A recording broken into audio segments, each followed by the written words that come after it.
chase geese. Oh, men who chase geese. You will like this episode. That's what he does every time now. Stop saying that. I'm going to cut that out. We've evolved. So he's evolved anyway. Anyway, today's episode will be about the Ark, where they get captured by pirates called the Gungan General and Dooku captured. Okay. There we go. Anyway, you want to start off or want to start off? Take the lead. You can start off. Go ahead. Okay, so Dooku is getting pursued by Anakin, who is intentionally captured, so that way Obi-Wan can free him and then capture Dooku. Only problem is they forget that Dooku has a giant escape pod system in his Starkiller fleet, which is strange because I wonder if every Sith ship just has giant 2 escape pods. But anyway, after they do that, Dooku ends up getting captured by the space pirates, and Anakin and Obi-Wan go out to strike a bargain with them, but they end up getting wasted and also getting captured. And then, in the end, Jar Jar is the one that saves them, and they get off the planet, and they decide to spare the pirates. This episode was a little bit stretched out onto an arc. Once again, most arcs don't really need to be 2 episodes, they just need to be 1. This episode it had a few plot holes, like Ahsoka shows up just to save them from the poison gas, and then she goes away, and then we don't care about it forever because they don't want to pay the voice actress any more money than she deserves. And then Jar Jar shows up to be, kiddie relief, action, funny, CW crap, and then they decide, he's going to save the day, save the people, and they show that Anakin can get along well with Dooku, but he can't. Yep. Anyway, okay, so here's what I thought about the episode, in general, the arc, I should say. I liked it all. I actually kind of liked it a lot, and more than I probably would you'd think, because there wasn't a ton happening here, but I liked it a lot for a couple of reasons. Well, one big reason. This is really one of the better pairings of Anakin and Obi-Wan. They have banter. Where they have a lot of good banter, and you really kind of see how their relationship, as far as they were really brothers, and you see how that, who was the older brother, who's the younger brother, but you see it a lot. I like when they when they think, well, the rock destroyed my lightsaber, and then and the older brother Obi-Wan is saying, well, how could you let that happen? That's wrong, and he's saying it in a fun way, and then you find that Obi-Wan's lightsabers also had problems, probably from rocks. As Anakin says, and then Anakin throws a rock at him. Small rock. But they have a lot of good banter, and again, you see why they're really close. And it makes it sadder, of course, when you find out what happens in the end, as we all know. But it's really nice to see through the whole arc. In the second part of the arc, again, where they're prisoners through a good chunk of it, again, you see this banter and how they relate to each other, and it's really well done, and they're really nice to each other. They really care, and you see in their language and how they talk to each other that they really do care about each other very much. And it's nice. It's really sweet. It's a nice kind of a bonding moment that they have, and as far as character development, and everything, you see, because when the problem is when the movie came out, they said we're brothers. You didn't really get that necessarily. The Clone Wars, you see that they're really close, and you get that. You get that over and over and over again, and this is one of the better ones which shows that, which is kind of why I liked it. Was it stretched out? Did it need to be 2 episodes? No, it needs to be 1 episode. Did Jar Jar Binks need to be in it? No, Jar Jar Binks needs to be in none of them. Okay, I know for a fact that old George, insists around 10 episodes. He insists that they in because he insists that he's right and he's a brilliant and he's a genius and that his character's really brilliant when it's not, and nobody can say it, but they put it in because George insists on it. So they did it. Do you think he'll be in Rogue One? Yeah, only if I don't want to see it. Hopefully he gets killed. Yeah, hopefully. So it does. So the episode, it's a pirate episode. You're introduced to Hondo. You're introduced to Hondo, who's a really nice character who makes it to the Rebels, all the way to Rebels. He's a scoundrel. He's basically anti-hero. He's in it for himself. Well, he is Han Solo. He's Han Solo, what Han Solo, he's a smuggler. He's a smuggler, but he's also out for money. He's a Han Solo character. He has less honor than Han Solo's character. He has less sympathy than Han Solo, but he's not without sympathy. He's not a heartless character. Mm-hmm. So again, he's like Han Solo, but again, maybe crossing the line or lines that Han He Solo certainly takes more advantage of that people. Han Solo wouldn't do. I did find the one of the whole thing about them capturing Jedi and then ransoming them off kind of stupid. I find it kind of stupid for a couple of reasons. One is obviously the droid. You captured the head of the droid army, or one of the heads of the droid army, in Count Dooku.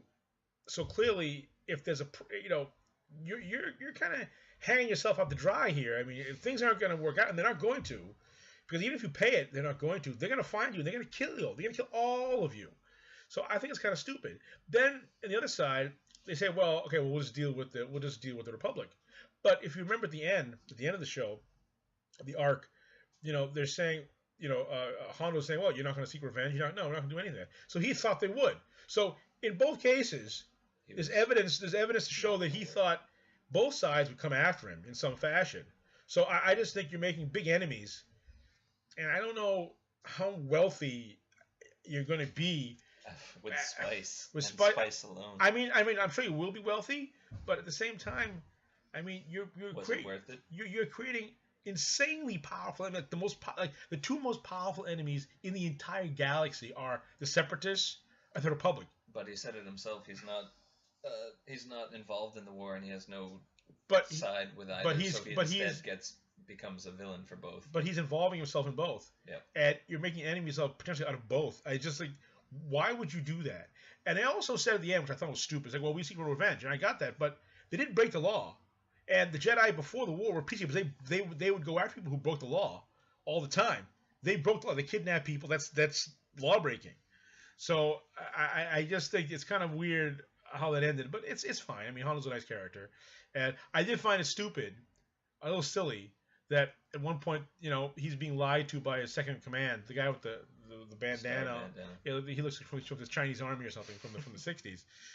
He's sitting there saying, oh, we crushed their army. It's like, really, the clone army. Yep. The clones sent like a battalion probably of men, and you're like 50 guys or whatever you have of idiots and drunken buffoons are going to take on that. First of all, they're well outnumbered, but even if they weren't, the clone army pound for pound is like the best units in the galaxy. Period. It takes how many robots to kill one clone? So I mean generally a lot. So I just kind of find it funny that he believes, oh yeah, we crushed it easily. It's like, are you stupid, Hondo? How'd you get this far? I mean, this stupid.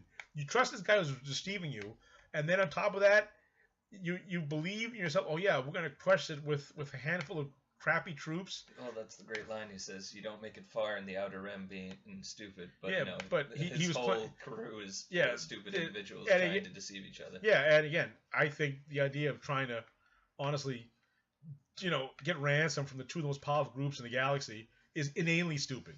I just think it's stupid. It's just beyond dumb. And again, I just think the whole problem. I never like bounty hunters and all these kind of money guys, like smugglers on most TV shows, and in the movie, and in the Star Wars world either, because you never see the benefit of it. It's like they just take the money that they make and they just blow it on crap. Crime never pays. No, they don't blow. It's like, what do you do with it? Like, you retire? No. Okay, so what do you do with it then? Well, I just pack it away until one day eventually I'll die. All right. I mean, Cad Bane. Pile of money. Cad Bane packed away zillions of dollars with the money, and he never spends. Like, why? It's like you're in it to get the money. Now you have it, so go away. With it. No, I'm gonna get more. It's like, all right, whatever. I just think it's kind of they're put in there as kind of a plot point, and a plot point that never ends. And it's this plot point that I think is stupid because I just think it just doesn't work that way. It doesn't like, oh well, I mean, I understand there's a profit motive, but the profit motive is to get the profit. Then what you do, you go. Like you make your pile of money, and then you get the fuck out. You go. You don't sit there in a dangerous game like, oh, smuggler, pirate, bounty hunter guy. That whole planet is getting napalmed. Yeah. I mean, where you're facing, when you get shot all the time, you made your pile.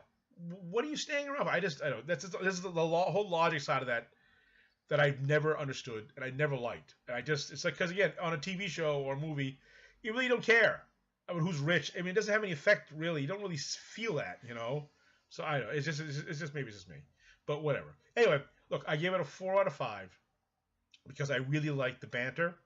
You notice I didn't say anything about Jar Jar because I don't care about any of that crap.